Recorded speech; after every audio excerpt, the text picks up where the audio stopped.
تبارك الذي جعل في السماء بروجا وجعل فيها سراجا وقمرا منيرا وهو الذي جعل الليل والنهار خلفة لمن أراد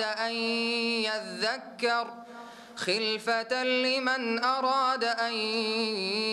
يذكر أو أراد شكورا وعباد الرحمن الذين يمشون على الأرض هونا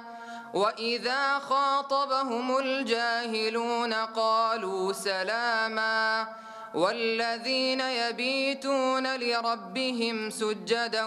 وقياما والذين يقولون ربنا اصرف عنا عذاب جهنم إن عذابها كان غراما. خليك ما نهب وخليك بو ما وسعين ولي حكمة خليك تحفيظ بو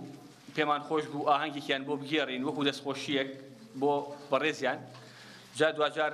وا ڕێکوتین لەوەی بیکەینە شێوێکی ئیمانی بۆ ئەوەی شتەکە عام بێت و سەرجەم خوشک و برایان بتوانن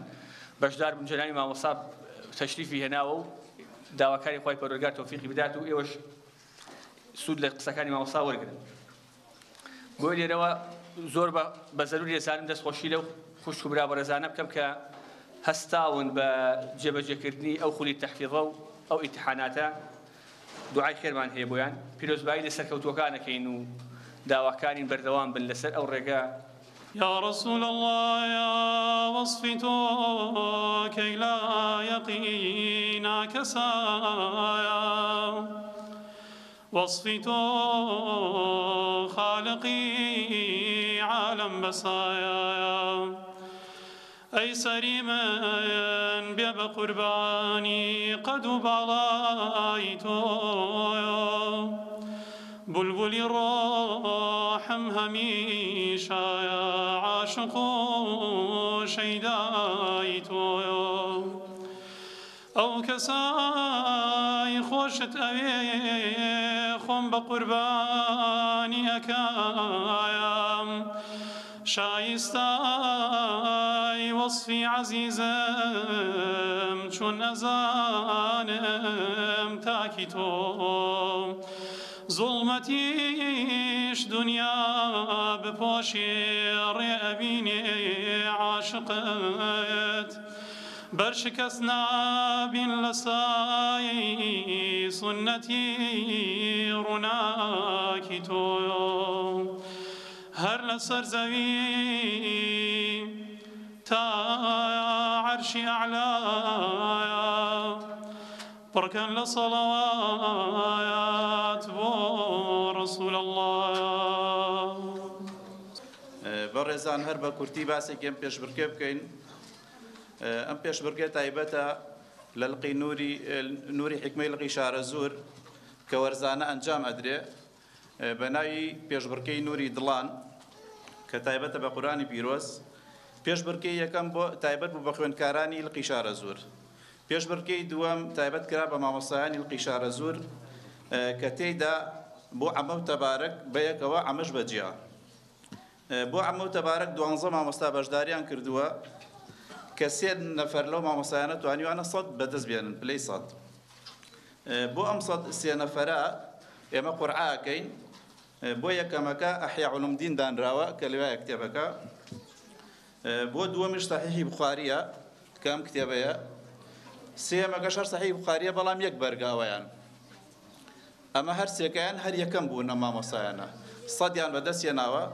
بلام يملنا شارية بقرعة رايك يشين لبروا توشي ظلم نبين ايتر بوشي وازا دابشكين خلاتكان إن شاء الله. بو عما 20 نفر بجداري كردوا 20 ما وصا بجداري كردوا بو يكمكا صحيح مسلم دان راوا كم كتابية بينج برقا بو دوام رياض صالحين دان راوا دو برقا بو سي مكان كسي نفرن بدوايكا هميان درجگان ينوكيوك وايا سي تفسيري آسان دان راوا بو هر يكيكيان سرببي ساوداي سوتينار وكسهولم بوشيا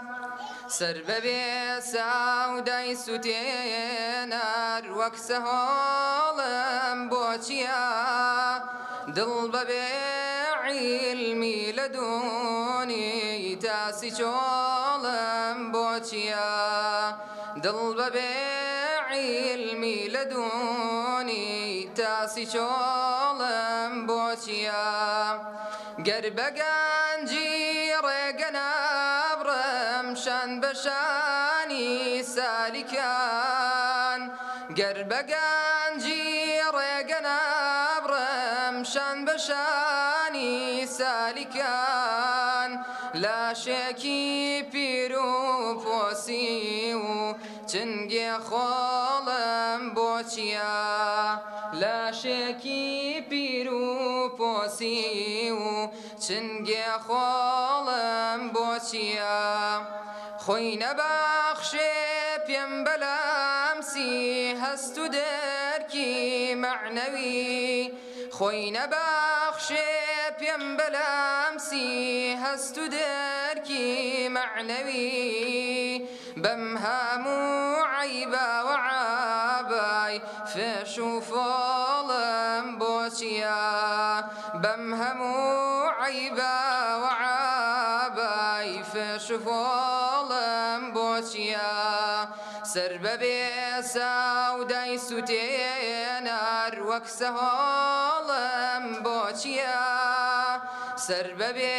ساودای سوتێنەر وەک سەهۆڵم بۆ چییە دڵ بەبێ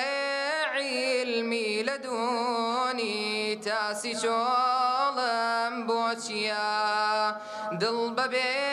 عیلمی لە دوونی تاسی چۆڵم بۆ چییە چەندە واسفی نابەجێم کەن نامەوێ بێ سوودەلام چەندە واسفی نابەجێم کەن نامەوێ بێ سوودەلام وەک ئەڵێن خۆشە لە دووردانگی دەهۆڵم بۆ چییە وەک ئەڵێن خۆشە لە دووردانگی دەهۆڵم بۆ چییە وهو الذي ذرأكم في الأرض وإليه تحشرون وهو الذي يحيي ويميت وله اختلاف الليل والنهار أفلا تعقلون بل قالوا مثل ما قال الأولون قالوا أإذا متنا وكنا ترابا وعظاما أإنا لمبعوثون لقد وعدنا نحن وآباؤنا هذا من قبل إن هذا إلا أساطير الأولين قل لمن الأرض ومن فيها إن كنتم تعلمون سيقولون لله قل أفلا تذكرون قل من رب السماوات السبع ورب العرش العظيم سيقولون لله قل أفلا تتقون قل من بيده ملكوت كل شيء وهو يجير ولا يجار عليه حتما خۆشەویستان مای خۆشحاڵیە کە ئینسان لە شەوێکە دابنیشێت بۆ بابەتە ئیمانیەکان لە شەوێکە دابنیشێت لە سەردەمێکی وەکو ئەمڕۆیە و لە خزمەتی پیاوگەلێک و گەنجانێکی وەکو ئێوە کە یەقینم هەیە ئەم جۆرە مەجلیسانە خوای پەروەردگار شانازی پێوەکە لای فریشتەکانی و ئومێدم وایە ئێستا فریشتەکانی خوای پەروەردگار باڵی بەزەیی و سۆزیان نەوی کردوێ بەسەر ئەم مەجلیسەیە مەجلیسێک کە پڕە لە مەحەبەت و خۆشی و خۆشەویستی لە پێناوی خوای گەورە بەو ئومێدەی هێندەیەکمان خۆش بووە لەبەر خوای گەورە لە ڕۆژی قیامەتدا خوای پەروەردگار ئەو مینبەرەی لە نور بۆ ئێمە ئامادەکرد بێ کە بانگەکە أين المتحابون بجلالي اليوم أظلهم في ظلي يوم لا ظل إلا ظلي كوان أواني تنها لبرشكوي من يكتريان خوشويستوا أمرو زیندویان ئەکەمەوە لە ژێر سێبەری عەرشی خۆما و لە ڕۆژێکا کە هیچ سێبەرێک نییە جگە لە سێبەری عەرشی خوای پەروەردگار. خۆشەویستان بەم خۆشەویستیە ئەبوو بەکری سەدیق خوای لێ ڕازی بێ کاتێ مەترسی لە پێشەوە وایە پێش پێغەمبەرەکەوت لە هیجرەت عەلەیهی سەڵات وەسەلام، کاتێ مەترسی لە دواوە وایە ئەکەوتە دوای پێغەمبەری خوا صلی الله علیه وسلم. ئەم خۆشەویستیە وا لە ئیمامی عەلیەکە کە گەنجێک بێت بمێنێتەوە لە جێگەکەی پێغەمبەر صلی الله علیه وسلم ئەو شەوەی کە هیجرەت ئەکا و نیمچە یەقینێکشی هەیە دوور نییەکەوە شەهید بکرێ. خۆشەویستی لە پێناوی خوای پەروەردگار کە خوای گەورە خۆی وەسفێکا و هاوکێشەکەدا ئەنێ یحبهم ویحبونه، ئەو ئێمەی خۆشەوی ئێمەش ئەومان خۆشەوێ، خۆشەویستی خۆی خستۆتە پێش خۆشەویستی ئێمە بۆی. گەورەترین نیعمەت ئەوەیە کە ئینسان دڵۆپێک لە خۆشەویستی خوای پەروەردگاری بەرکەوێ. إن الذين آمنوا وعملوا الصالحات سيجعل لهم الرحمن ودا. بس بۆ ئینسان دەرەنجامی ئیمان و کاری چاکە بگاتە ئەو ئاستەی کە بگەوێتە نێو زەریای خۆشەویستی خوای پەروەردگارەوە. خوای گەورە ئەو خۆشەویستیمان پێ ببەخشێ لەگەڵ یەکتریا و ئێمە لەگەڵ خوای پەروەردگارە ئاوا لە بەهەشتی نەبراوەیە لە ژێر سێبەری عەرشی خۆیان حەشرمان